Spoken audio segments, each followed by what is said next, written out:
Hello and welcome to Console Shock. We're at episode 22 now. Retro and modern gaming chat with myself, Trev, and Stu from PlayNation Games. How you doing, Stu? I'm doing very well, very well.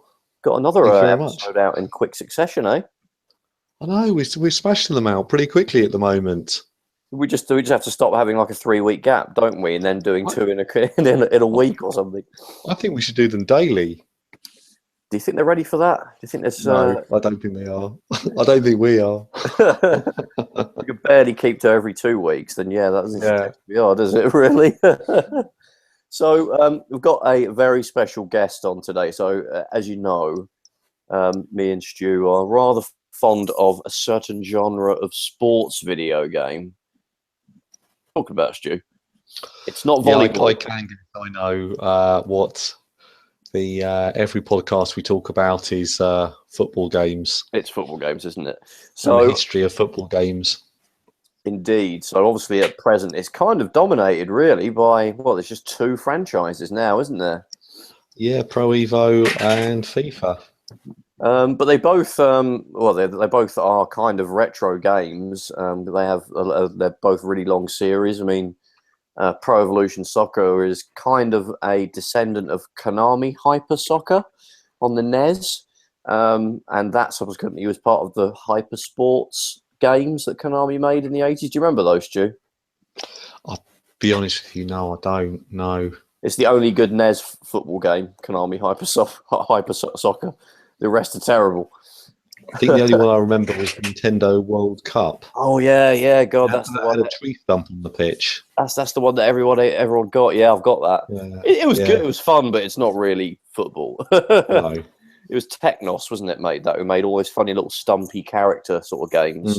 River City Ransom, I think.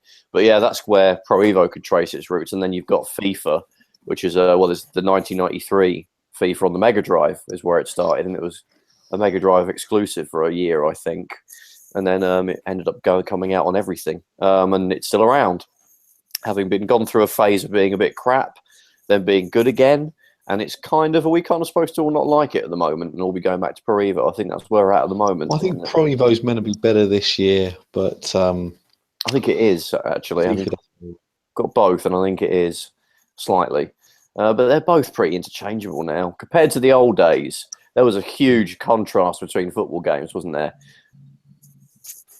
There was, yeah. I mean, ISS and Pro Evo, ISS and FIFA, the retro versions of those games. I think ISS blew it out of the water in those days, but the gap kind of narrowed. But the guest we have on today, I would say, is probably the father of the modern football game. So as you can imagine, to us, this guy is an absolute legend. A real big deal. Oh yeah. So I'd like to welcome onto the show Dino Dini, maker of the Kickoff series. Hi, Dino. Hello. Thank you very much for coming on today. It's an honour, pleasure. An honour. I don't get that very often. Yeah. Well, that's what they all say. It's an honour. It's just like, yeah, but it is. It's always an honour to talk to people about video games. Of course. So the check's in the post, Dino, for that nice comment there. So. Oh, great! Excellent. There's more. There's more. I can. Oh, okay. Put an order in. Yeah. So, it's a real pleasure to have you on the show. People are getting sick of hearing Stu talk about his shop all the time. Although I'm sure you must have Kickoff in the shop. There's got to be a few. Yeah, we've got it on. I'm sure we've got the Mega Drive version, and we've got quite a big Amiga and Atari ST section at the moment. So I imagine it's probably in there. So Dino, Stuart is actually he runs a shop in Croydon, PlayNation Games, and it's obviously all retro games. So I'm sure if you're ever down in Croydon, check it out, and you'll see probably a few copies of Kickoff knocking around. It's been a long time since I've been to Croydon. All right, you're not missing out. Bring your stab vest the next time you come. Really appealing. Yeah. Bring my what? Bring your stab vest when you come to Croydon. Oh, right, okay. Yeah. Last time I was there, I don't think it was quite so interesting. No, it's okay. Croydon's a great place, and the shop's been there for 8 years, and in all honesty, we have real little to no problems and great customers. So Yeah, a quickly back chat there. Check it out. Everybody should check it out if you're into retro games, especially as a RGB or another retro game shop we mentioned on the last show, didn't we, Stu? Closed down, so it's getting a bit. I think they're in the process of closing down the end of next month or something. Right. So, well, it does mean like eventually you'll be one of the few, because London's a funny one, isn't it? There's not really a lot of retro game shops around, is there? Really? Not really for the huge population we've got here, and you know, there's a massive community of people who love playing the old games and things like that. But that's life, isn't it? You know, I wish there was more, but I think rents are so high in London. It's very difficult to get something like that off the ground. Indeed. Well, anyway, we're digressing a little bit. So, Dino, we've just got some questions that we think, plenty of fans will be jumping on the show to kick off, and old football games and sports games and old games in general will probably have on their mind. So the first thing I would like to ask, which is probably one you've answered a million times, but just so we can sort of hear it. So what sort of got you started in video game making? Oh, well, before making a video game for yourself was an option, because we didn't have computers in the home, I was into electronics. I was into electronics from a very early age. My father was an electronics engineer who studied at the University of Pisa. Took his PhD in it, and his my mother, his wife, moved. They both emigrated to London, and I sort of picked up the technology interest from my father. So that was something that I kept an interest in from an early age. The other thing that fascinated me for some reason was the design of games. So, you know, we would get for Christmas and birthdays, you know, different board games. One I remember was Escape from Colditz. Oh, right. There was a Escape from Colditz Castle or whatever, but it was basically about, you know, escaping from a prison camp in the Second World War. Is one I read. Then there was Monopoly, and then there's all these other games, and they were fascinating. I loved thinking about the design of games. And then one day we went to a circus that had an arcade by it, and that was my first exposure to video games. And I remember it pretty well. There was Blockade as I walked in on the left, and then on the right there was a Space Invaders. Cool, yeah. And of course we'd also had like, you know, Pong machine, you know, one of those early television Pong machines. You know, right, one of the Atari ones. Yeah, I've been exposed to those to that as well. And yeah, well, I already had an interest in electronics and making things that sort of behaved by themselves, if you know what I mean, that sort of have a life of their own. So then it was like, oh, I want to make video games. So that's cool. Basically, I taught myself how to do it. I started thinking about it before I had a computer. And eventually, the timing was perfect. When in 1979, the Acorn Computers, the company behind the Acorn RISC machines, it's that Acorn. Right, ARM processors. But they released the Acorn System 1, which was a little microcontroller on a 8-bit 6502 processor. And my parents, because I'd shown all this interest in this stuff, they bought me it. And that was the first computer I owned. And I coaxed games out of that, even though there wasn't a video display.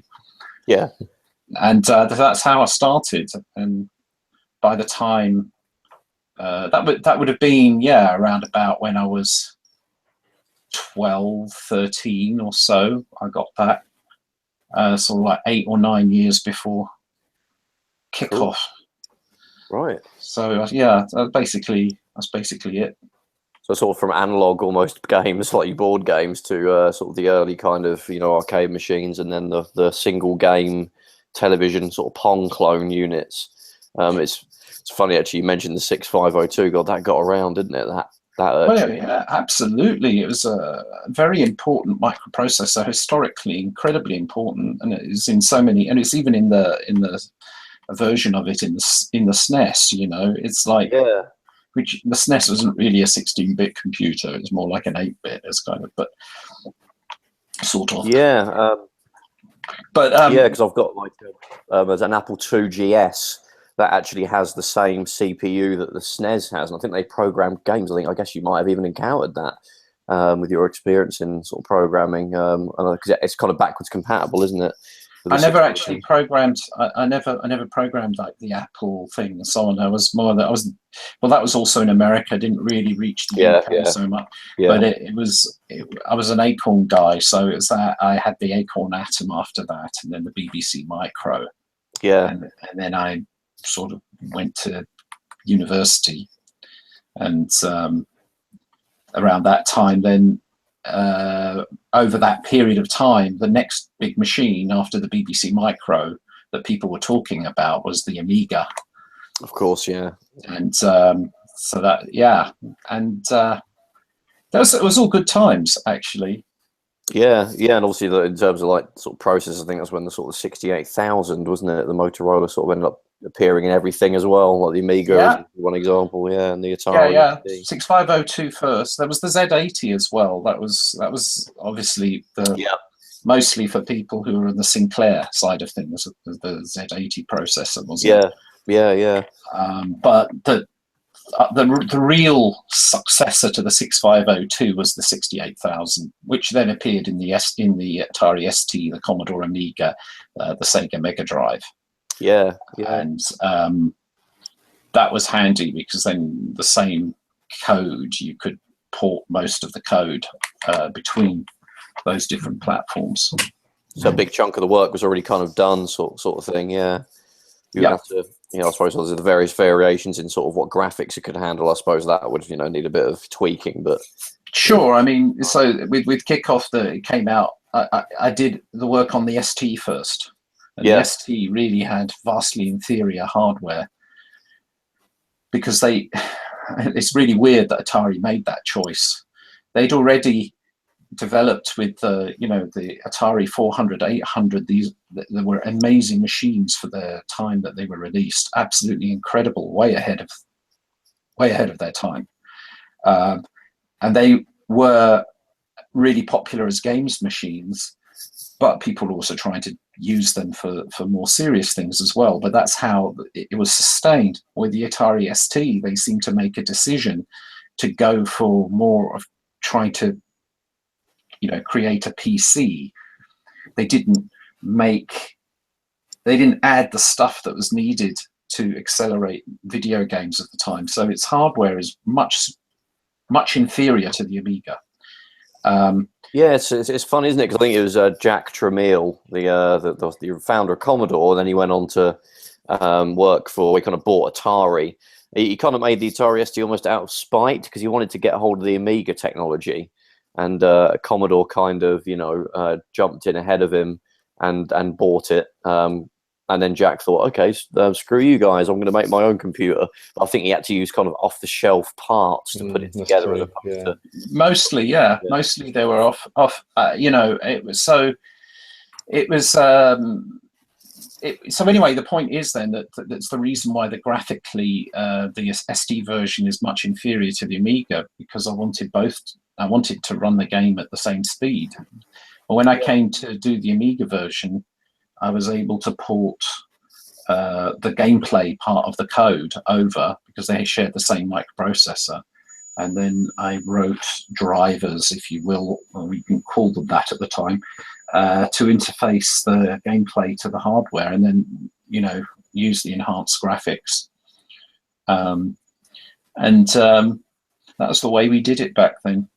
Oh, and also completely ditching the operating system because you wanted to get as much memory as possible. So you were hitting the hardware directly. Yeah, it's funny actually because I did play a couple of weeks ago, Kickoff 2 on the ST, and then sort of jumped over to the Amiga version. And they play the same. They're actually fairly close, but it is just the graphics that suffer. And I think like the pitch, I think there's slightly less detail on the pitch. There's no sort of look of sort of grass effect on the pitch. But it plays the same. I mean, you can quite happily play it and enjoy it just as much. But that's typical of lots of Atari ports on the Atari ST of Amiga games. I mean, even Sensible Soccer, it's very similar, but it's actually slightly jerkier. The frame rate's a bit lower. And I think Shadow of the Beast is the one, isn't it, that everybody sort of cites as look at the differences, sort of thing. So it was an interesting sort of battle there. And now it's just like with the Xbox One and the PS4, it's just like it's got a few dozen less horizontal lines of resolution, isn't it? The Xbox One compared to like the PS4, and that's like a huge, internet fanboy forum argument war that people have. It was a lot different back in the day. The differences, you could really notice them. And these days it's a bit of a shame because people are thinking they don't. It seems like the audience sometimes, or some parts of the audience, they think the game rather than play the game. It's sort of, you can't tell if there are a few horizontal lines difference. You're not going to tell the difference. It's completely irrelevant. Exactly. I mean, a Mega Drive game, and even like later on, Mega Drive and a Super Nintendo game, the same game. Often it would look a bit better on the Super Nintendo. It didn't always happen with sports games, though. I was playing like NBA Live on the Mega Drive, quite a popular basketball game that EA made, and it's terrible on the Super Nintendo. It's very jerky. It's a lot slower. I think that's what the SNES CPU is, a lot slower than the Mega Drive. So I think the game had any support chips in the cartridge on the SNES, which is the way they kind of cheated that. It's interesting. It was you could put them side by side, and you'll be able to be look at the difference. And that's not the case now. Well, like I said, the SNES it's a modified 6502 processor, and it's really mostly 8-bit. So there is a big difference. It's not like that now. More boring. Now that's the funny thing, actually. Now, in a way, it is more boring. I mean, do kids argue about this in the playground like we did? I can't imagine they do. It's like, that game runs at 900p. Well, you're an idiot for buying an Xbox. Do they do that? Yeah, they probably do. You get that in the shop, Stu? All the time. To be honest with you, I actually encourage it. No harm, is there, really? No, exactly. Buy both games, you're saying. Get both versions, and you have, the honest reason is get what your friends have got, so you can borrow their games and play online with them. Guess so, yeah. That's a simple answer. Yeah. Okay, Stu, you got another question for Dino? Yeah, it's not quite computer game related, but is it true you're not into football? Well, that's one of those things that was something that cropped up in the early days. It's amazing what people cling on to from back then. The honest truth about it is that all sports for me were connected with humiliation, ridicule, and feelings of what's the word? Inadequacy. Yeah, I can relate to a bit of that. because the thing is, at school, sport, it was, if you're somebody who feels a little self-conscious, sport is a nightmare.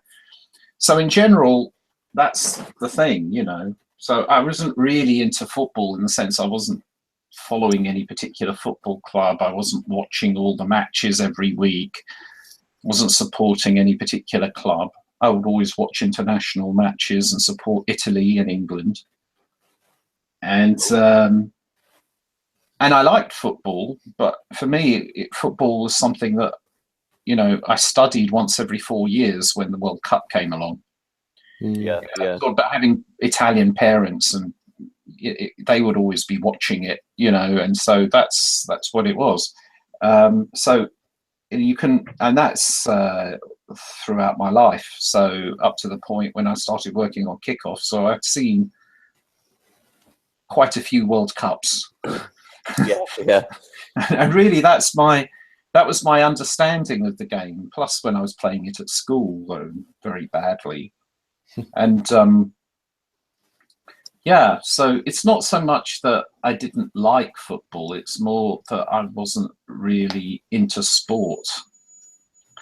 Well, you would have found a lot more entertainment from watching Italy in the World Cup than England. I can say that much. Yeah, I learned a few things about English football and Italian football. Yeah, and they still hold true to today. Yeah, but yeah, I mean, it's funny actually because like going back to sort of school almost. Like I've always been a football fan. It's kind of because it's in my family, but I was never any good at it really. I took it up very late. I was already like 9 or 10 before I started playing football, and I was always one of the sort of naff players that get picked last. Yeah, I was like that. Yeah, and then in high school, it's kind of being good at sport is kind of correlates to popularity a little bit. So yeah, I wasn't quite good at sport, so I had to compensate in other ways to do it. So yeah. Stu, on the other hand, though, you were like Lionel Messi, weren't you? I think. Yeah, more like Lionel Blair. That's the blast from the past. Yeah, that's the only Lionel I could think of. I completely forgotten about Lionel Blair until you mentioned him. Do you know? I think he saved someone's life off a pier once. But anyway, that's another story. Well, I think just Big Brother, isn't it? It was in Big Brother a few years ago. Don't think we don't talk about him much on this show because I don't remember any Lionel Blair. Let's stop talking about Lionel Blair. Well, that's the thing is, does anybody remember what he did? Because I'm having trouble remembering. Oh God, he was like a song and dance man, wasn't he? Yeah, he was presented like shows and light entertainment, wasn't it? Sort of light entertainment stuff. Yeah, really. So didn't have any video games. Well, it was a ZX Spectrum Lionel Blair game, maybe. No, maybe it's about time then. You never know. There's still opportunity to complete the circle of certain things that never happened. I think you missed a trick there, Dino. You could have got his name on kickoff. Lionel Blair's penalty challenge. I don't know what that'd look like, but yeah. So were there any sort of video games that you had already sort of had been playing that maybe influenced your design sort of philosophy when you've been making games? Well, certainly, but I mean, the influences for what I did with Kickoff are not football games. Yeah, which is the thing. I mean, there's much said about certain things, like, for example, Micropro Soccer, but Micropro Soccer was released about halfway through the development of Kickoff, so it's like, as I was checking the timing of it, it's like I started Kickoff on 1st of January 1988, and so I'd already set my plan of what to do before even Micropro Soccer came out. Oh, I think they cite yourself, don't they? Sort of John Hare and the Micropro Soccer. So it was Sensible. Not for Micropros, but for Sensible. That's something that gets forgotten. Yeah. There are. I keep meaning to dig it out, but there are sort of bits. There's an interview with them where they talk about how they were playing Kickoff at lunchtime. Every day, and so on. It's not. I didn't look at other football games. What I did, as I was still influenced by other games, but they were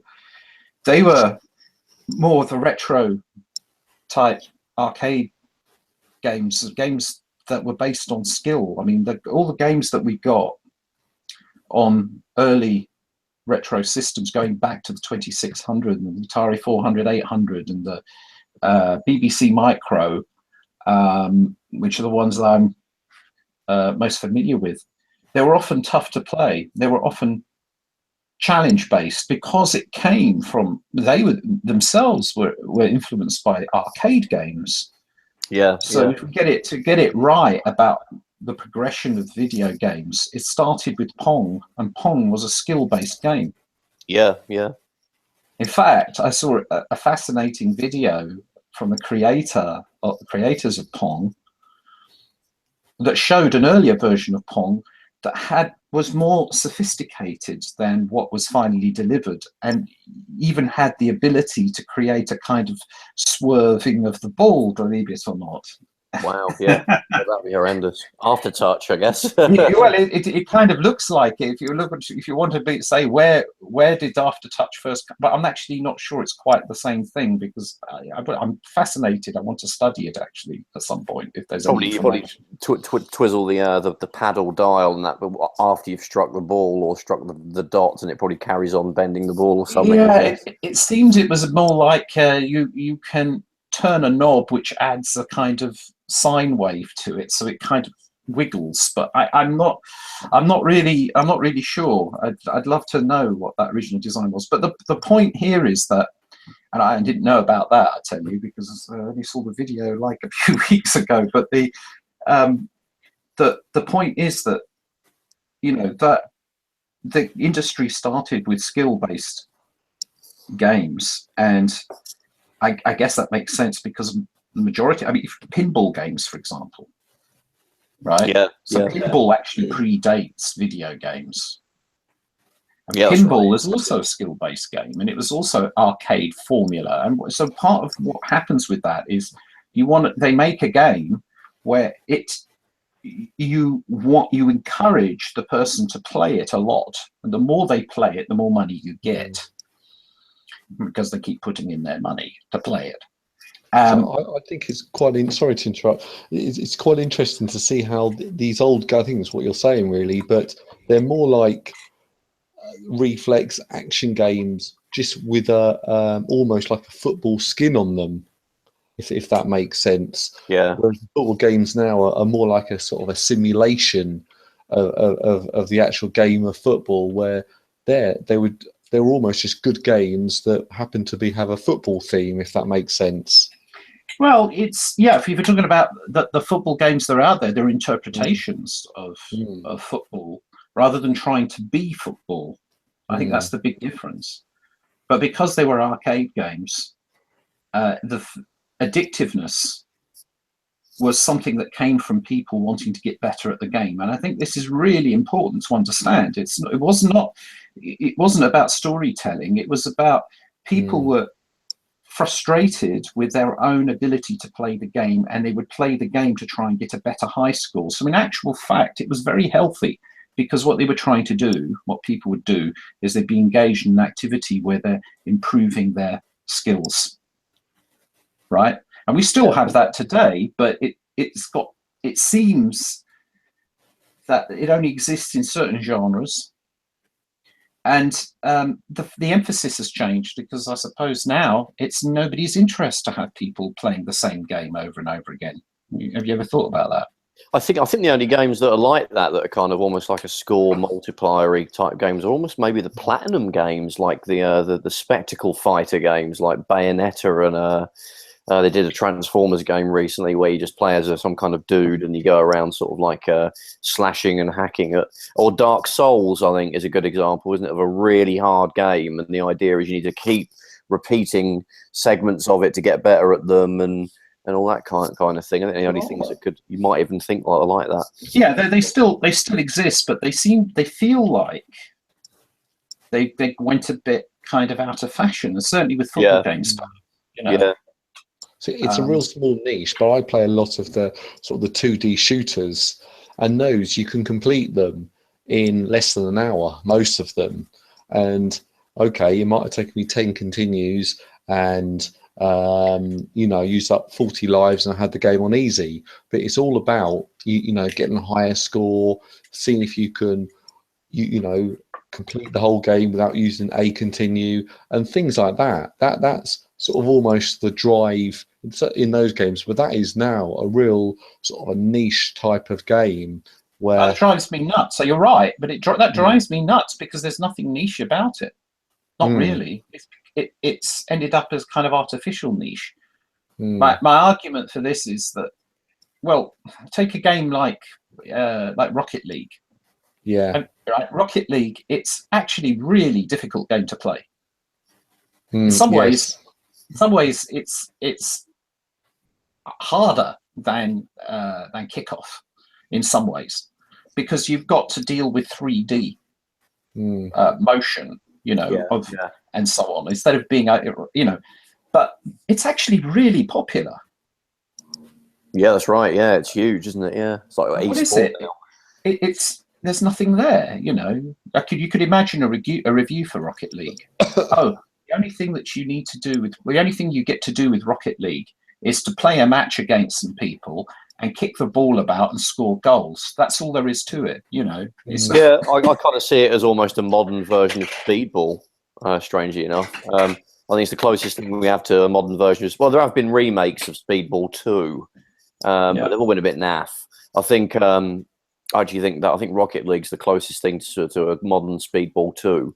I'd love someone to have a go at, making a really good recreation of Speedball 2. But yeah, I think it is, but it is a very repetitive game. But I think if someone did make a Speedball 2 remake, if they made it 3D, it would probably make it would lose the quick jump in and fun and ease of use that the original had. That was part of its appeal.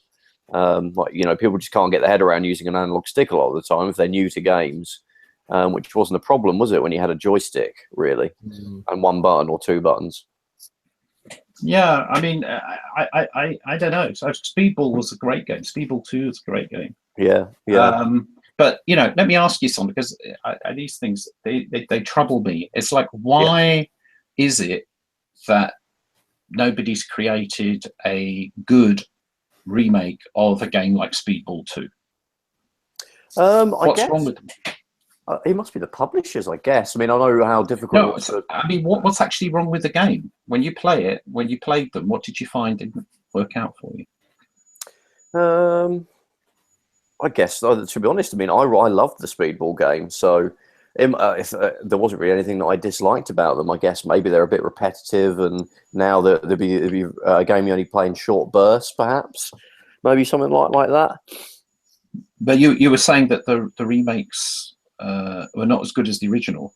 Yeah, because they're a bit clunkier, and because of the 3D, the animation on the players, obviously it now has to be all very complex, and it's not as quick. The responsiveness isn't as quick, because you hit the fire button in Speedball 2, that would obviously produce a very short animation of the dude throwing the ball. Now you've got a very very beautiful looking guy that's got a huge angled rotoscope, well, not rotoscope, but mo-capped animation of throwing a ball when it loses that instant feedback, and there's lag. It sounds familiar, doesn't it? I think that's what's happened with football games as well. Yeah. It's the animation to finish. It's always it's the animation. Everything is revolving around the animations, instead of everything revolving around the gameplay. You're hitting a button to trigger an animation, really. You trigger, you press a button to trigger an animation, and I mean the classic one is with a kick. It's like, okay, you have the ball and you kick the ball. So what you're going to do, when you do a kick, there is a kind of a wind up, isn't there? Yeah, that's right. Yeah. Yeah. The classic problem is the fact that, well, you want the ball to be kicked the moment you press the button, not like half a second later. Yeah. But how do you do the kick? So what you have to do is crop the animation so it has no wind up in that situation. It just starts with the forward motion. And then, okay, but if you do that, then it doesn't look great in terms of animation. But I argue, does it matter? Yeah. It's like, if you could choose to have the pretty animation or the responsive gameplay, I choose to have a responsive gameplay. And I think that the story that I'm kind of alluding to, where the game started out in the arcades and they were skill-based and so on, we've moved away from that in chasing realism, so that more and more games are now about spectacle. They're a vehicle to deliver an animation to you rather than an experience. And I think that's a bit sad. Yeah, I mean, I agree. I mean, it's funny because we were talking just before we started the show. The only good NES football game is Konami Hyper Soccer, which is an ancestor of Pro Evolution Soccer. And talking about the frames of animation, the kicking ball animation, I don't think it's even an animation. You just go, it's just one frame of a guy with his leg out. There's no wind up animation. You just go from your running around animation. You hit the button A, I think it is, to kick the ball. And it's just straight away just an animation of him with his leg out with no wind up. And I think maybe the kids that have been brought up on FIFA now, they're kind of they're used to that, the lag of letting the animation complete. And it was a big problem with the early era of 3D football games. I think it's better now, but a lot of the earlier, like some of the earlier 3D FIFAs were horrible because they were just overly produced. There'll be the big thing would be like, we've got motion capture technology, but then you'd be watching a very nice you hit the button, then you'd be watching a nice animation of a bloke, a kind of Frankenstein polygonal box man hitting a ball. And if you play it now, the best example of it is FIFA 64, which is a horrendous football game. Might be the worst Nintendo 64 game, period. And that is, you literally hit a button, and then the player will stop his run, and then just do this. There's one animation for shooting and kicking, and passing, and it's so slow. And you kind of weirdly get the hang of it, and you compensate. Like, oh, I want to put a cross in, so I better start pressing the button now because my guy is going to get in the position in about 2 seconds, which is what I don't want to hit it then because I'll run the ball out because the running animation will have to run its course. So that's kind of you have to do that with FIFA now, I think. Kind of when you got your player running down the wing, you have to kind of think about half a second before I hit the button. I want to make sure I know where I need to do it so the animation can finish. Yeah, that's exactly it. And it drives me nuts, frankly, because it's like it's a bit like tomatoes, that you get in the supermarket. Yeah. They're all lovely and round and red and unblemished. They look great, but they have no flavour. Yeah. It's like here. This is a supermarket. The supermarket delivers food to people. The most important thing about food is the nutritional and flavour attributes of the food, more important than how it looks. Yeah, it's exactly the same, isn't it? Yeah, the thing that annoys me in FIFA, and it's kind of a symptom of we want the animation to finish because it looks really cool, is when you score a goal, when you get to do a celebration, players always end up, because they have a really long-winded animation of them putting their arm in the air going yay and all that stuff. There's no break, there's no script that will break the animation and trigger a different one if they walk into an advertisement hoarding. So every time you score a goal, they always end up walking through it. People's arms go through the goal. People's arms go through the other players. Absolutely. And they've never fixed it. They've never fixed it. But I would never fix that either. So yeah, there we go. No, but it's deliberate. But you know what? I go further than that. I completely ignore it. So if I don't care if players go through each other. Yeah. And I don't care if the player So a player will do a somersault and go straight through the net. Why not? Well, it happens in real life. Well, but because it's more important to me to allow the expression of the somersaulting player celebration to occur without being impeded by this annoyance of the goal. So are you taking a liberty? But the reason why they're taking that liberty is also because it's a very difficult problem to solve. It's not easy. Have you seen some? Sorry, go on. I was going to say, I guess you'd have to have to fix the celebration through an advertisement hoarding thing. You'd have to have a script that would trigger when they detect that the player is about to hit an advertisement hoarding. That would trigger an animation of them running out the way, which might not be them going yay or anything. And then when they know they're in an open space, there'll be another script to say, right, you're okay now, do your celebration. And I guess it'll be it doesn't affect the gameplay, so there's no reason for them to, it's not a thing they would fix, but yeah. Yeah, that's the funny thing is that it's one of the things that, you can get criticism on, but then even in the AAA titles, it's because they're difficult.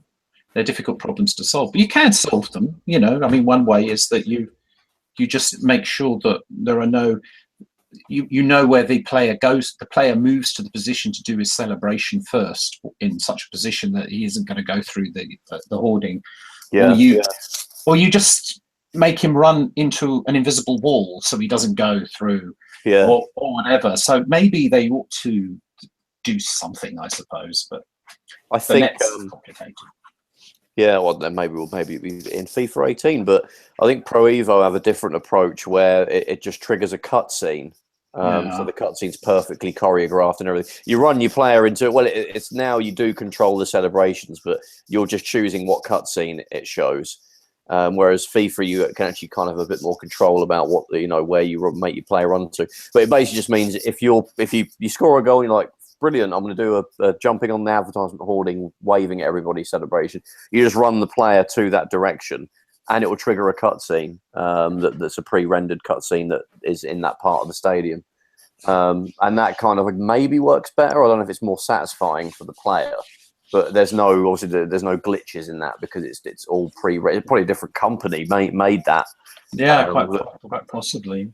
Yeah, I don't really agree with that personally, because it's like it breaks the immersion. Yeah, it does. Yeah, and it's even because if you've got like a camera, if you've got an overhead view, for example, as I tend to do, then can you imagine that you cut to a completely different view? It's disturbing, and suddenly you're on suddenly it's TV. Yeah, that's right. Instead of being like sort of you. Yeah. And so I tend not to, but I'm going to experiment with that potentially in the future. So maybe there's some way to make it work. Hey, you can have us as consultants if you want. Avoiding advertisement hoarding consultants. But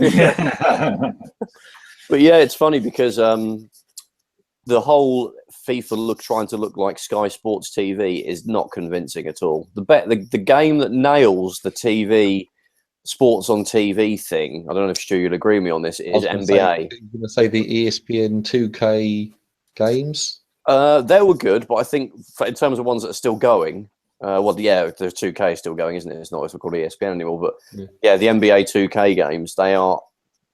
I actually am happy to sit and watch the build-ups sequences, which are kind of cutscenes, but they just look great.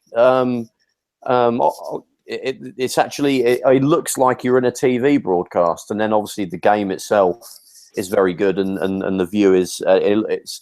I think they're out of all the sports games. I think basketball games are not the EA NBA Live ones now. They're terrible, but I think the 2K guys that looks. I've had people when I've been playing a game, I've a gaming laptop that I play my games on. And I've got NBA on that. And I remember I was playing a basketball game, and my dad would come in and watch me play. And say, "Oh, you're watching a basketball game?" And I'm like, "No, this is I'm playing a video game." He was like, "Oh, really? Wow." Whereas FIFA, you'll see someone play it, but then a glitch will happen, or it will have some silly cutscene that doesn't look like what you would see in a real TV broadcast, and it will break the immersion. So I think they're the guys to follow at the moment in terms of. But a basketball is a different kind of event to a basketball game is a different kind of event to a football game. It's it's very different. It's very different. In some ways, it's easier. Yeah, because the ball is under the control of a player at all times. Yeah. So, I mean, except for when it's in the air, but that bit where it's in the air is quite short. It's kind of, and there's no actual. It's not the same as with the tackling and the slide tackles and so on. How do you get the ball? It's all by interceptions, and then the play area is very small. Yeah, and so these things completely change. I can see how it's much more feasible to make it work really well in a basketball game. Another one that would be good is also baseball. Yes, yeah, I like baseball games actually. Yeah, I mean it would be like doing a cricket game. It's I think it's very no cricket games. Put that at the bottom of your list. Yeah, there Brian are. Lara. There Brian is Lara was one good. out there right now, isn't there? I'm pretty sure there's a cricket game. The Don Bradman cricket. I think 14 was the last one, 2014. It's actually all right. But I think baseball, especially, it's like individual, isolated segments of gameplay that all have their own physics and all their own stuff. There's the bit when you're doing the pitching, if you're playing as the team that's fielding. There's the bit when you're the batter. It's not a constant backwards and forwards of the same person running with the ball and then kicking it. It's like loads of very disparate chunks of a game. So I don't know if that's probably is it harder to set that up in a game, or is it easier? I'm not sure. Well, I mean, the thing is it's a very different game in the sense that it's not so much about skill. I mean, the skill is there, okay, but what are you going to do? You're going to make it. It's about catching the ball when the ball is in the air, or it's about hitting. I mean, even just the act of batting, even the real batsman, the percentage chance that they get a really good hit on the ball is really low, because it's very difficult to hit this ball traveling so fast with a stick perfectly. And what could you do? So if you're designing a game like that, it becomes more like a management game in effect. It's more strategic. It's like, where am I putting the players on the field, and what is the attribute of this player and his ability to strike the ball, and it's completely different. Fascinating. Yeah, it's annoying though, because the baseball games, there's just one really, and that's the show, which is the Sony one, the NBA, the MLB 2K series, the 2K guys that don't make it anymore. So there's literally no competition for it. They still put out a good game every year though, but you have to have a PlayStation to be able to do it, and there's no competition. So I don't know if that means in a couple of years they'll get a bit bored and they'll start just phoning in a release because they've got no reason to do any better. But they're pretty good actually. I think you get them in the shop, Stu. I don't know what the popularity of those are over here. Get the odd baseball game. And I was about to say to you, maybe it should have been off air, but has there been a 17 the show? I don't remember seeing it, but I've certainly seen a few. It doesn't come out over here. You have to import it from the States. You can get it on the online shop. Yes, you can. Yes, but a physical copy though, a physical release, you have to buy it from America. Yeah. Yeah, I think some games translate better into video games. Don't like rugby's a difficult game to make a video game out of, although there's been some good ones. Like Rugby Challenge is good. And I think but tennis that kind of, well, I've said it before, but a lot of people sort of turn their nose up to sports games because they're just this thing that casual people play, and they're nowhere near. It's not a video game like Call of Duty is, or I'd like to challenge any Call of Duty hardcore player to play one of the top kickoff revival players and see how they survive. That's we've got to do that. That's got to be a challenge. No, well, yeah, it's amazing the top players how they've developed their skills. It's crazy, and they're changing every month. The way they play is being refined. So it's one of those funny things, isn't it? It's like, how do we measure how hardcore a game is? I know, yeah, it's odd, isn't it? Because obviously there's some people that just buy an Xbox and all they play is Call of Duty, and that's it. They buy the game every year. They don't touch the campaign. I like Call of Duty, but I actually very rarely play the multiplayer. I just like the story mode because I can just sit down, flick it on, don't have to think too hard about it if it's after work and you're tired. Much like a football game. I've been playing a lot of Call of Duty online recently. You know what? I find it too frustrating. I'm not good enough at playing it. It's just too. I'm not, but I set my. It's almost like, well, I'm playing it. I'm happy if I've killed more people than have killed me. Right. And yeah. I think I'm never going to be at the top of the leaderboard for each game. That's never going to happen. Yeah. Yeah. And it's a bit different on PC because everybody plays it with keyboard and mouse. So if you're sat there with your 360 pad playing it on the PC version, you'll get your ass kicked because there's no aim assistance. Even if there was, it made no difference because the mouse is infinitely more accurate. But yeah, I've never been able to get into the multiplayer. I still prefer couch co-op or couch multiplayer these days. Yeah, definitely. If there's games that do it, which is not often these days, but yeah. So one thing I was meaning to ask you about, Dino, but I'm not sure what your sort of opinion on this would be. I've played a lot, pretty much all of the ports of Kickoff 2. Not all of them were called Kickoff 2, because my first experience of Kickoff, weirdly enough, was the Game Gear version of Kickoff 2, which I think was just called Super Kickoff.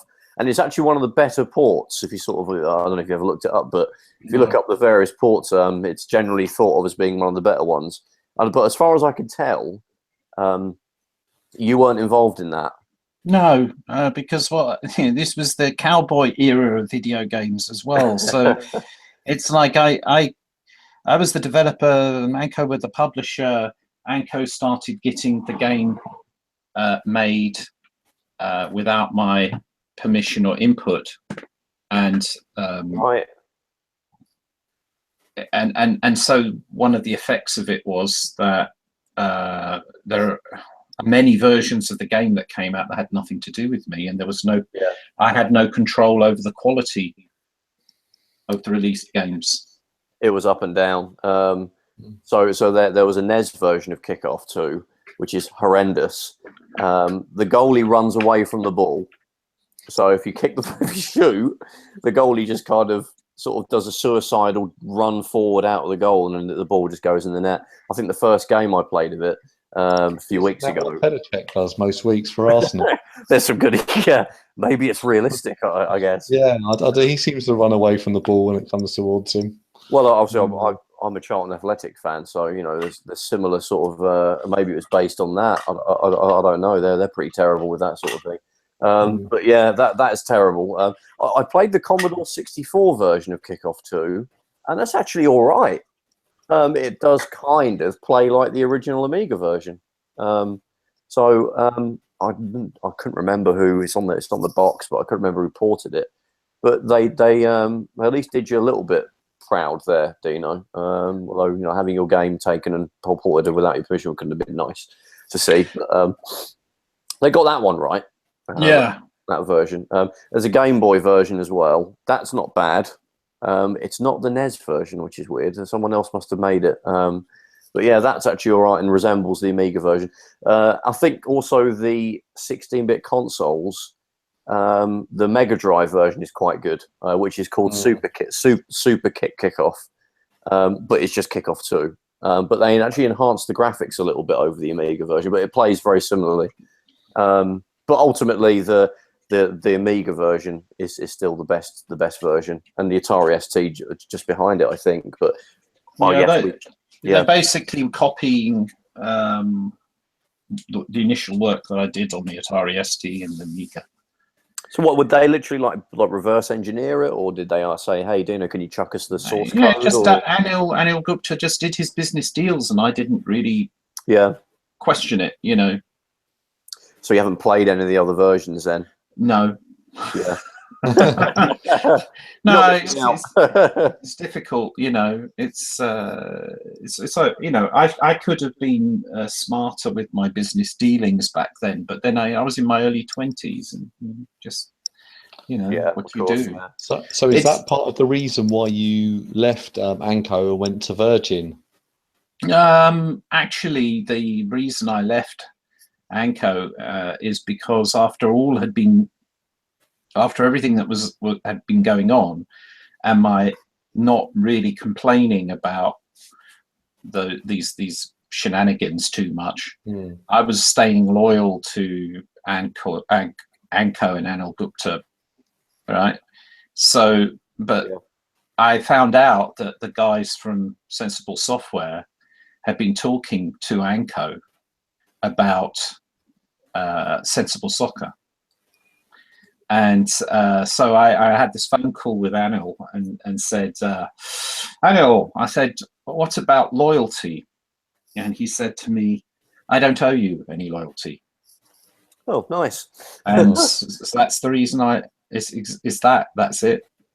Because, I was always working on the basis that, not being greedy fellow, I was working on the basis that we continue to build and develop the the brand, the game, and so on. Yeah. And the value would eventually come through, and it would be all right in the end. So I would be able to negotiate a better position and so on. But this only was apply as long as, Anko had some kind of sense of loyalty. So as soon as he said that, then it's like, well, what the hell am I doing here then? It's pointless. Yeah. So that's when I moved. So that led to you making Goal. So was that from a desire to actually think, I really want to go out there and make a sequel to Kickoff now, like the real one? Or was it just, would it have originally been Kickoff 3? Or? It would have been Kickoff 3 originally, yes. Yeah. It would have been Kickoff 3.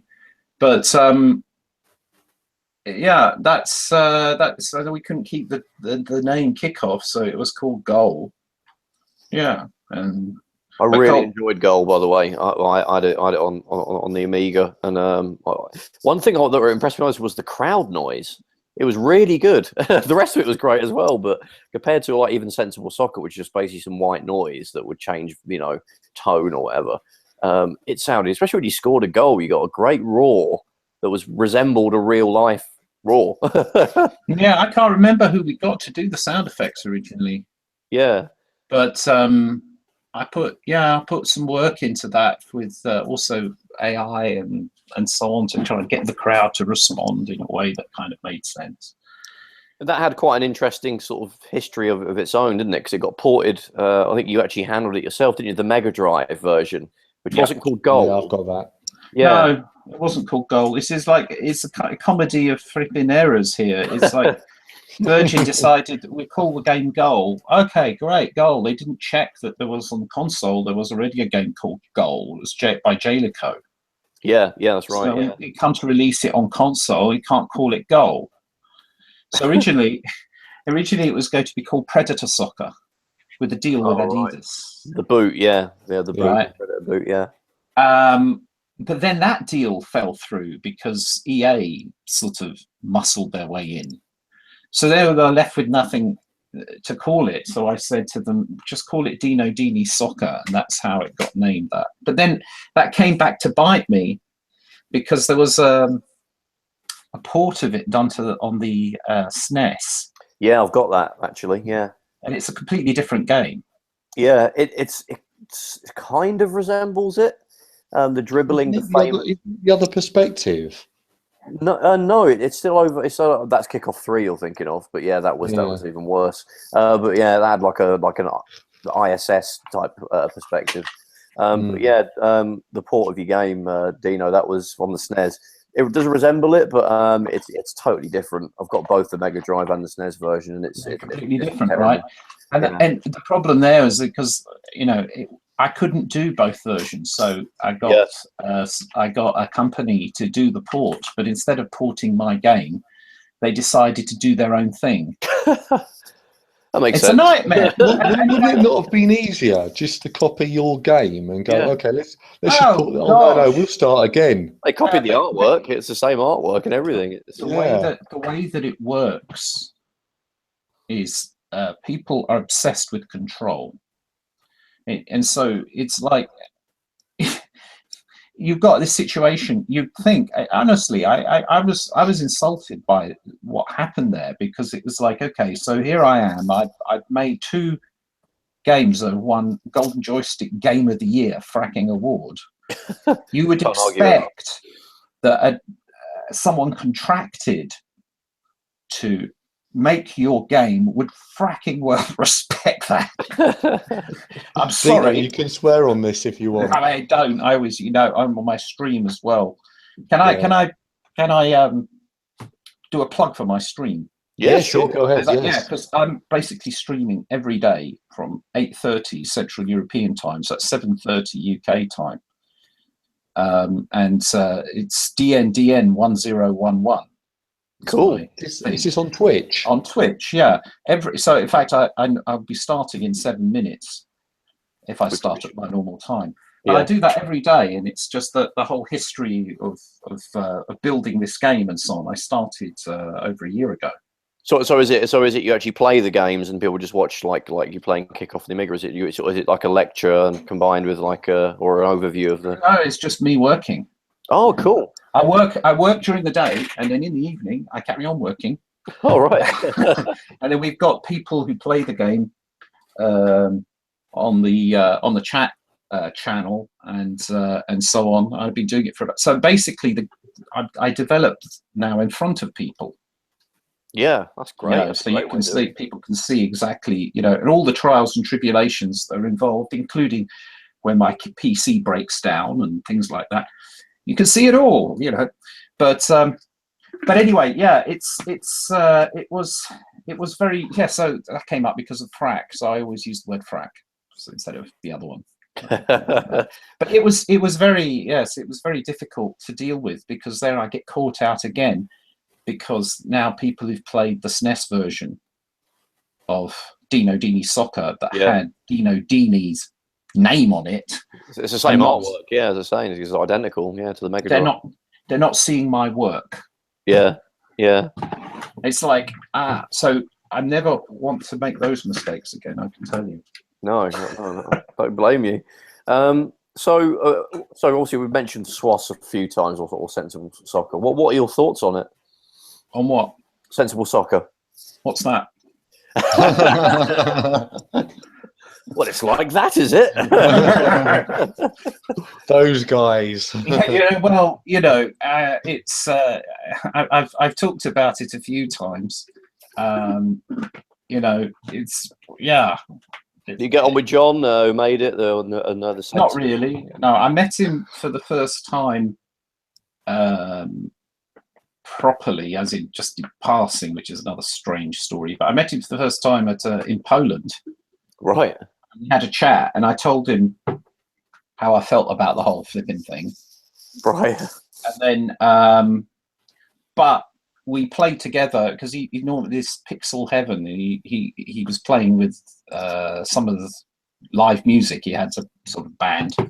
Yeah. And I actually played guitar with him, and I thought everything was okay. But then I announced my new game, and then within 2 weeks of me announcing it, he starts a Kickstarter for. Oh yeah, he's got Sociable Soccer. Sociable, yeah, exactly. He starts this Kickstarter, and he even starts ripping off elements of my logo and stuff like that, and then denying that I invented Aftertouch, but using the word Aftertouch almost as if it was just a general term, Yeah, I guess. So it was it's not a good subject. No. But for the record, the term Aftertouch, because he does have a habit of going around throwing that word around. The term Aftertouch was invented by me. It first appears in, I think it's in oh gosh, the expansion disc that came with Kickoff. Oh right. What was that? Was it Extra Time? Yeah, that's right. Yeah, and there was a few too, wasn't there? Though, yeah. I think you could first curve the ball there, and in the menus, I named it Aftertouch after the effect that you have on musical keyboards, electronic keyboards, where you can change the tone of the note or the sound of the note after you play it by how hard you push down on the key. Oh wow. So for the record there, it's like some people may debate where the first time we saw this particular thing that I put into Kickoff is, but you can't argue about the use of the word Aftertouch. I invented Aftertouch, the word. So thank you very much, everybody, including Mr. Hare, who goes around saying things like, "Oh, of course, Sociable Soccer will have will have really cool Aftertouch." So that will tell you that will tell you what I feel about the whole thing without needing to go into much more detail. Well, yeah, we won't push you on that. But yeah, no, that was kind of an exclusive fact we got there, I guess. That you coined that term. I think I've seen it used in other things, like even like I think Worms had that, where when you threw a grenade in the air, you could use Aftertouch to make it land in a particular spot or something. So it got taken and ran with. Well, I think I would challenge anyone to find the use of that term for that effect in a video game anywhere before I came up with it. So yeah, oh, it's awesome. The thing is, it's important to me, this stuff, because I do feel like there are people who are going around trying to sort of put me in my place all the time. Yeah. You know what I'm saying? And it's like, yeah. well, hang on, I do have a right to be acknowledged for what I've done.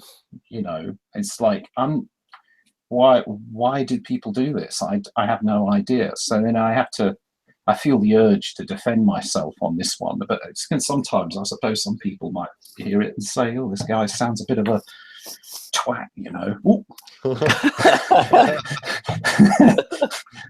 I was slipped out, that's all right. We say twat all the time on this, so it's fairly mild actually by some of the stuff we say. Yeah, it's true. I mean, it was on 40 Towers, wasn't it? Well, there you go. Yeah, so if it's like, it's got to be all right. The anagrams of 40 Towers. One of them was flowery twats. There you go. So yeah, if it's good enough for BBC, it's good enough for the show. So yeah, I mean, to myself, I don't think there's an argument, is there? I don't think there would be a sensible soccer, or I would argue any modern football game for kickoff being the first genuinely good one. You had like John Rittman made Match Day, and there was that international soccer on the Commodore, and Emlyn Hughes as well. They were good, but I don't know, because you had the dribbling mechanic. I know a lot of people like tear their hair out when they first play it, and then give it, literally half an hour, and you start to get good at it, and then it's like, and then the penny drops, and the enjoyment, really starts to show in the kickoff. The kickoff games you were responsible for. I think that added an element of trying to sort of simulate real life football, and I think we've gone from that now to if it wasn't for that, I don't think we would have Pro Evo and FIFA. I don't really know, because they didn't. It's interesting, they didn't really stick with the ball not sticking to the foot idea. No, that's right. So it's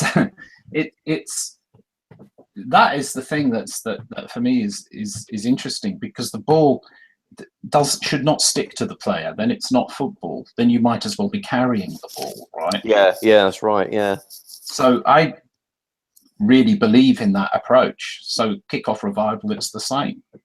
Well, it's a skill that you need to have in football that isn't a part of the game. The dribble. It's not just it's not like rugby where you just pick up the ball and run. No. It's kind of, we all have that built-in ability to do that. Well, if you think about it, it's like it's take one-on-one with a goalkeeper. Right? Yeah, it's all about timing and pace. If you run too fast with the ball on a one-on-one with a goalkeeper towards the goalkeeper, it won't work for you, because by the time you make contact with the ball, you're too close to the goalkeeper. Yeah, that's right. Yeah, what you actually need to do, right, is you need to slow down, and then you draw the keeper out, because he's got to do something. And that whole thing that's going on with you at the same time needing to, you can't hold the ball. So when you tap it, you need to tap it like not too hard. You have to weight it just right. This is what football is all about, isn't it? Well, you know what, Dino? Charlton Athletic have had a terrible season, and we missed the numerous one-on-ones with the goalie. Can I get you to come in and be a consultant for our strikers? I'd be delighted to. With your advice, Yeah, I'd be delighted to. I mean, I'm sure. What's the worst thing that can happen? More humiliation for me. Frankly, I've been humiliated so much in my life. What's a little more? well, we would never humiliate you. We think you're pretty much a god to us. I'm joking. Sorry, which football club do you mean? So I support Charlton Athletic, and we sort of had a very poor season. And because you're talking as though you're involved with Charlton Athletic as more than just a supporter. Funnily enough, I volunteer on match days. This is really going to bore everybody that's listening. On match days, I help people collect their tickets, and that's literally as far as I go. I would never claim to actually be someone that coaches the players. I think I'll be the last person you that's a shame. I could use another revenue stream. Well, you know what? I'll put a word in. Maybe you could make Kickoff Revival Charlton Athletic Edition. Why not? I don't know. Would that mean you'd have to sort of you have to make all the players terrible in the game to make it a realistic interpretation? Make them all run backwards. Make them run backwards, yeah. Do bad on one-on-ones. Actually, so when it comes to Kickoff Revival, I'm conscious we're sort of running out of time, but one thing I would like to know, is there going to be a PC version? Well, there's already a closed beta in progress. Oh, great. How did I not see that? Because I didn't jump up and down and say, hey, well, there's a closed beta. Because I'm not, I am open with what I'm doing on my Twitch, but given some of the things that have occurred, sometimes a lower profile is a good idea. Yeah, it isn't secret. Yeah, it's not secret, but it's anyway. So there you are. How do you get on that? If you don't mind, if it's something you can happily share. If not, tell me to shut up. What's that? The beta. Is that just? Do you have to request a sort of a key to get on it, or do you pre-order the game, or?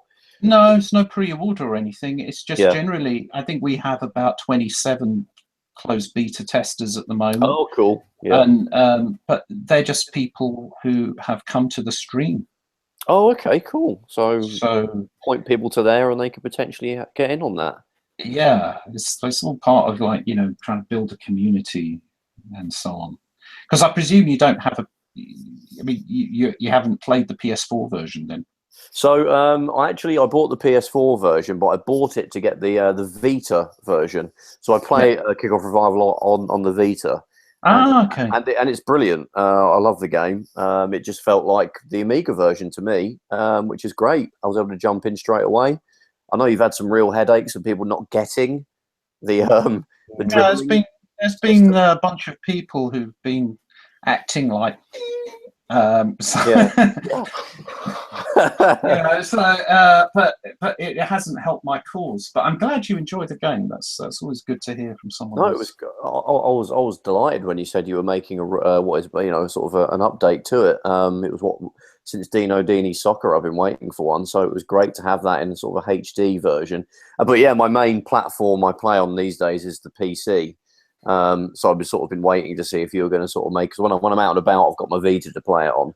But when I'm at home in front of my telly, I want to be able to sit down with the pad and play it on that. But that's good to know. I'll keep an eye out for that. And I'm guessing maybe Steam or something we might be looking to release that on. If you want to take part in the closed beta, you just need to come to the stream.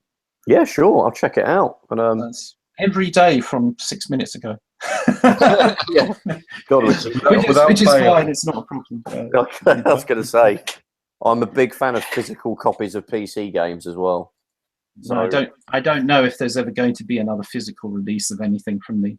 No, I wasn't. I wouldn't have expected it these days, and that's kind of the way things are going, aren't they? Really, with I think we're near the end of the era of people buying a disc and plopping it into a computer or a console. I guess the Vita version of there isn't actually. I think you released an actual physical copy of that. No, not for the Vita. There's no physical copy. It was for the PS4, but that also created perhaps confused people as to.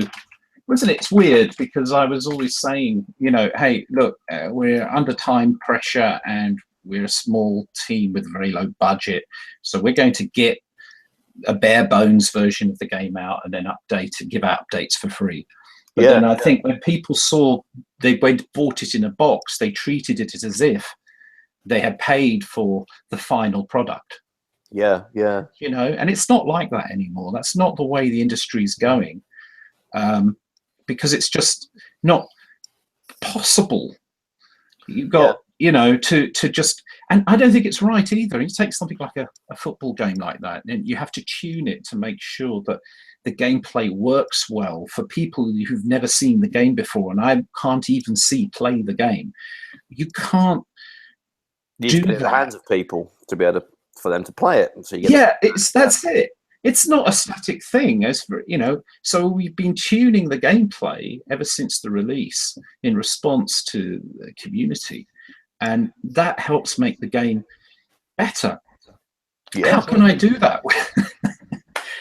So it's part of it's a communication thing. I think other games have had this too. Like No Man's Sky, for example. Yeah. Well, every Ubisoft game these days, I don't think it's even. They just release it because the shareholders yell at them if they don't. It's like even if it's broken, and then they'll just get a nice 10 gigabyte patch on day one or something. Because a 10 gigabyte patch, it could be rather annoying. Yeah, exactly. Yeah. But I think I speak quite fondly. Well, people speak so fondly about the old games. Oh, do you remember those? You used to put them in the console. You put the disc in, and they'd load straight away, and you'd be into the game. But now you get all these huge updates or day one patches, or every week there seems to be a new update. But people, what they don't realise is the game is improving every time there is an update. And people, oh no, it was better in the old Some days. games handle that better than others, like NBA, going back to NBA 2K. When that installs, it actually has a minimal game, basketball game that you can play. So you can actually... Well, I'll be honest, I don't really mind the actual waiting. Yeah. Talking about the old games, I remember it was Alien Breed on the Amiga. And when that came out, it was impossible to complete because level 10, for example... you couldn't actually get to the exit because they didn't make a route to the exit, and there was no way of patching that. It was just, I think you had to write to the people that made it, didn't they? And they might have a patch disc that they would send out to you in the mail. You'd be sat there with a game for a month that doesn't work, and then you'd get. But you weren't, screaming about it. It was just the way it was then, That's the way it was now, and people don't think how. They don't realise quite how lucky they are, because if you're playing a game, no, there's a few little errors in here, there's a few little bugs. Okay, the team's going to carry on, trying to improve it, and then they'll send down a patch. You'll get an update which might take 30 seconds to load in, and then hey, all the problems are solved. And there's my rant. What we have though is that I think there's too many people out there who are wagging their fingers and trying to dictate and tell developers how they should be. And the reality is that you can't, this day and age, do what people are saying that they want, which is to have the game perfect and finished and then right from day one with no bugs. It's not possible. So what would be good is, and what the industry I think needs to do, is educate the audience a little bit so everybody understands why things are this way, why they need to be this way, and what the advantages are. Which, as you're saying, especially where you can respond directly to the feedback of the audience. I think that's really cool myself.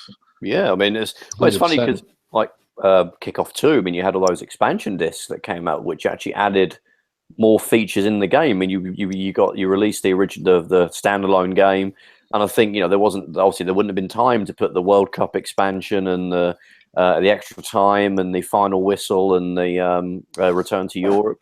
But it was great because you had these discs you could get for a minimal sort of fee. And then you had to go to a shop and grab it and take it home and pre-order it, wait for your check to clear, and then the check cleared, and then send you the disc. So it's kind of almost taken for granted now, isn't it? That this stuff is kind of at your fingertips now. Yeah, it is. But now it's the same thing, except that as much as we can, we try to keep it free. Exactly. Yeah. Yeah, but then so maybe some of the criticizers of this whole thing need to really think about that before they start, yelling at game developers.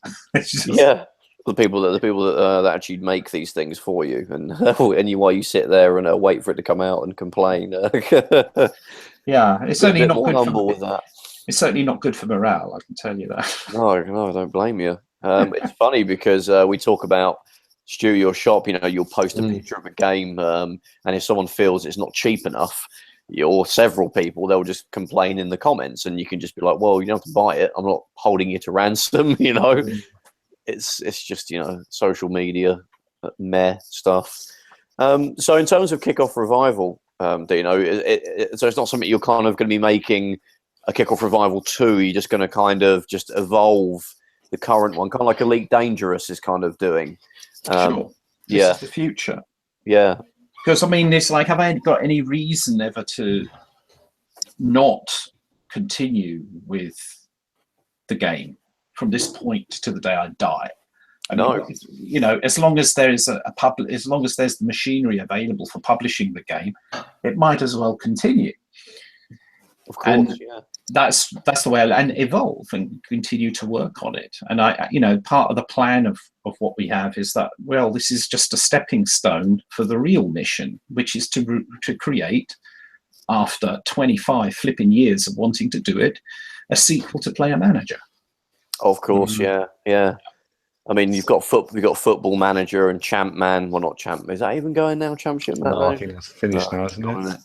Yeah, but there's none. I used to love Player Manager and also Sensible World of Soccer because there was a manager element, but you actually got to play the game of football as well, instead of watching a sort of teletext type description of the game, which a lot of people like that as well. But there isn't really anything like that modern wise, is there? But I think there's the mobile phone games where you have those funny little, where you can set your team up and then you play little segments of games, but not a full blown game where you get your team ready and you play the game itself as well.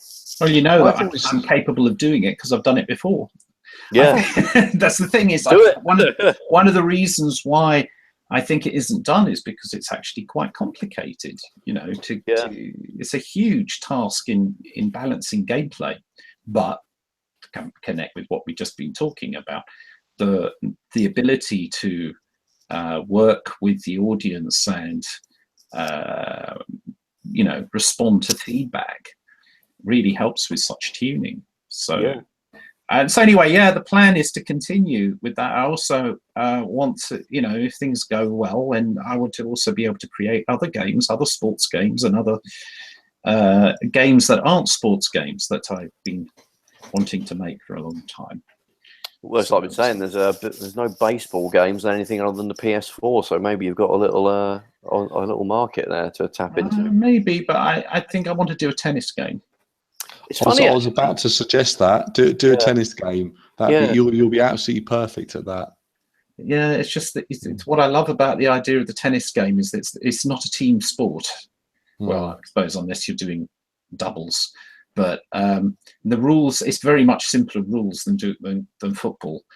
But you've got all that lovely physics.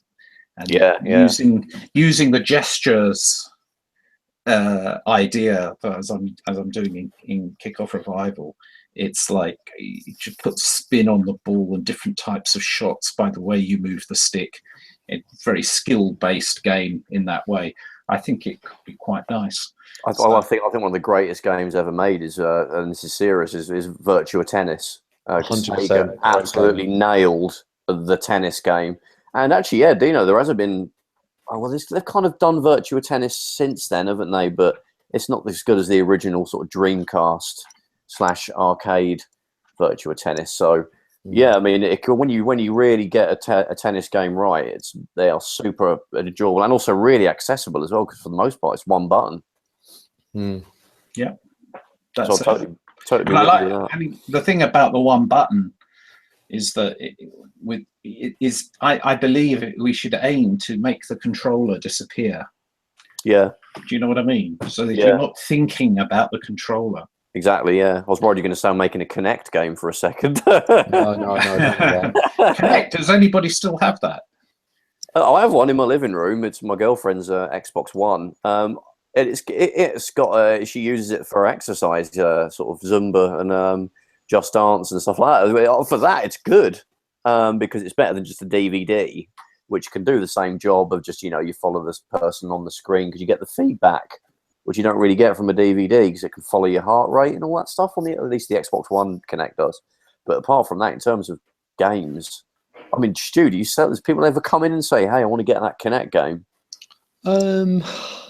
They do. I had someone come in the other day or a little while ago, and they're going, "Oh, what Kinect games have you got for the Xbox One?" And I was, "Oh, hang on, only one came out. Was it the Kinect Sports?" They portrayed it as the big thing for the system, and then one game came out, and then you got a few of the dancing games, and that was it. They dropped it so quickly. The one that impressed me was Kinect Sports The Rivals. The Rivals, yeah, that's the one, yeah. Yeah, that was made by Rare, obviously, Banjo-Kazooie, GoldenEye, bloody bar.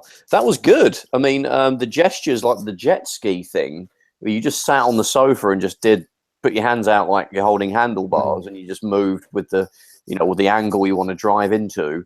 It worked great. It wasn't any lag. It picked up all my movements. But then there was other ones. There's a football game in it, which is really weird and is kind of weird to play. And there's a rock climbing one, which never could really capture my hand movements right. It's just inconsistent. So yeah, I don't know if Dino, if you're planning on making a Kinect game, but No. Kick Off Revival Kinect edition. No, I don't really see. I don't really see it as being necessary. I don't see what you gain from it. It's this whole thing of dancing around. It's like I don't think it.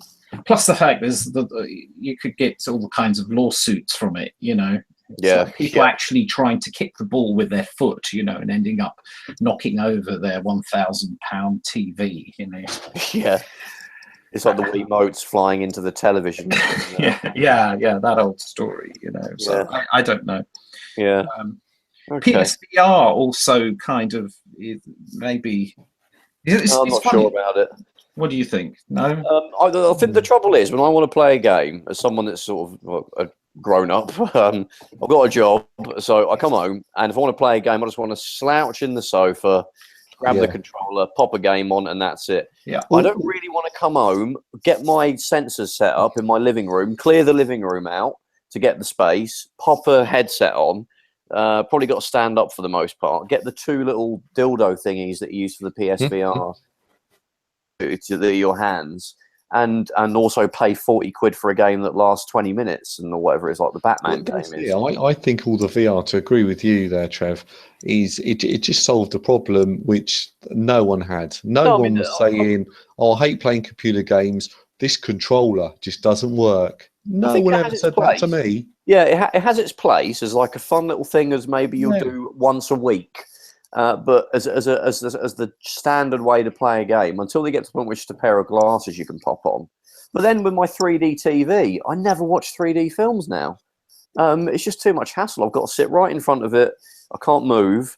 I've got to get the 3D version of the film going. I've got to switch it to 3D mode. I'll just put the regular one on. And then there's the thing that 5 minutes after the film starts, you don't even see the 3D anymore. Yeah, exactly. Yeah, and it's we're used to it now. And, you get used to it. I had that. You have that in the cinema. I watched yesterday. We went to watch what was it? The Ghost in the Shell. Right. Yeah. And it was in 3D. It's like 10 minutes into the film, and it's like the only occasionally at one point I was left thinking, oh, that's odd. All of the city is blurred in the background. Yeah, and the filter darkens the screen, which makes it even more annoying. Oh God! Well, there's that. You get the reduced contrast too. Yeah, I mean, sorry, go on. Yeah. No, it's like, what's the point? It's like you won't even see it. The last one that impressed me that was 3D was Dread, because it had those cool bits when the guys take the slow-mo drug and you get these awesome slow motion 3D sequences, and that was great. But now I don't bother paying the extra £5 or something that you pay just to see 3D, because I just don't notice it. And also in terms of the PSVR, because to be able to render a game so you won't get a headache, it's got to do it at like sort of 100 frames a second. And now PS4 is kind of designed as maybe a 1080p 30 FPS console. So for that to triple the frame rate, it's got to really dial down the graphics settings. If you compare, what's the PS4 Drive Club? There's a VR version, and the guys at Eurogamer, the Digital Foundry guys that do the in-depth sort of tech analysis of games, they compared the regular PS4 version of Drive Club to the VR one, and all the resolution is not even it's sub HD. It's all the trackside detail has to be pared back. It looks like a PS2 game. I'm sure it's good to play it, but but in order to keep, so you can keep the frame rate high, so you don't get a headache. You have to really pare back the detail. I think the PC is the only real platform that can, keep a good. Maybe the Xbox Scorpio. I mean, I've got PSVR. I've been playing, let's see, Battlezone, which didn't impress me immensely, but it works fine. The thing is it's not, which is nice, it's not going for realistic graphics. So in actual fact, and I don't believe we need to go for realistic graphics. So it's sort of, the game though that I've enjoyed the most on it was Rez. Do you know that one? Oh yeah, it was a Dreamcast. It was a Dreamcast game, wasn't it? Yeah, Tron Tron-esque type of game, and actually in PSVR is very nice. Yeah, but the resolution it's not really relevant. Yeah, so because obviously the graphics don't need to. Well, a game like that, a PS4 probably could render it fairly, Yeah, I'm not even I don't even have a Pro. It handles it absolutely fine. But my point is that you need to design the game to work with that medium. Yeah, and I think the trouble is the only one that I've been impressed by is Batman Arkham VR, but the game's like 30 minutes, and it's 40 quid. And it's like, it's literally 30 minutes. It's like a murder mystery. It's good. You really get immersed in the game. But then, I could just buy the old Batman Arkham Asylum, or the one that came out a couple of years ago for 40 quid, and that's like 40 hours of gameplay. Yeah. So, if it was like a tenner, then you'd be like, yeah, that's about right. It's kind of a glorified demo. I think that sort of thing. A lot of the games do come across as a glorified tech demo, and you're paying £40. Can be a bit like that. But I don't think it should stop. I think they should keep developing it. But until you don't need any extra sensors and a bunch of gear hooked up and your living room cleared out and it's just a pair of glasses, I don't think it'll ever become a default way of playing a game. And basically, it won't displace the pad. I think probably not. Yeah. And some genres, I think you can do. I mean, how would a football game work? I guess when you do the My Player mode in FIFA, when you're the one player playing in the team, maybe then, but you need to be able to see everybody around you. So I'm not sure having a first-person view in a football game would work. Well, that's a question I've been toying with for a while, but hopefully I will get the opportunity to do some research and development at some point soon, trying to figure out some answers. Yeah. I mean, a racing game, obviously that can work. It's already first person and FPS, and all that sort of stuff. But sports games, I'm not sure. Maybe tennis would work, but it's difficult, isn't it? Anyway, that's a whole nother podcast, isn't it? Pros and cons of, I think we just did it. Pros and cons of VR. But so I guess we're not going to be seeing a VR kickoff revival anytime soon then. Well, you never know. Yeah. Oh well, we'll keep an eye out then. I have an idea, but I mean, it might be just an addition to the existing game rather than a whole separate game. Well, I guess you had a couple of Pro Evos on the 3DS. Did you ever play those? They had the 3D mode on them.